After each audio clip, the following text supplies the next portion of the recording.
কেমন আছো তোমরা সবাই? কিছুদিন আগে আমি রংদে বাসন্তী ধাবাতে খেতে গেছিলাম এবং সেখানে দিল্লি বাটার চিকেন, চিজ নান, চিজ গার্লিক বাটার নান আর মির্চা তন্দুরি রুটি নিয়েছিলাম।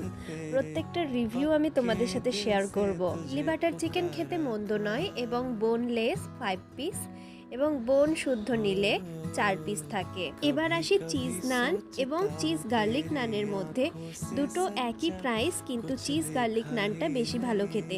যাদের গার্লিকের গন্ধে কোনো রকম প্রবলেম নেই তাদেরকে বলবো আমি চিজ বাটার নানটাই অর্ডার করতে। দুটোই 135 করে দাম, কিন্তু অন্য জায়গার নানের সাইজের তুলনায় এখানের নান অর্ধেক সাইজ, অনেকটাই ছোট।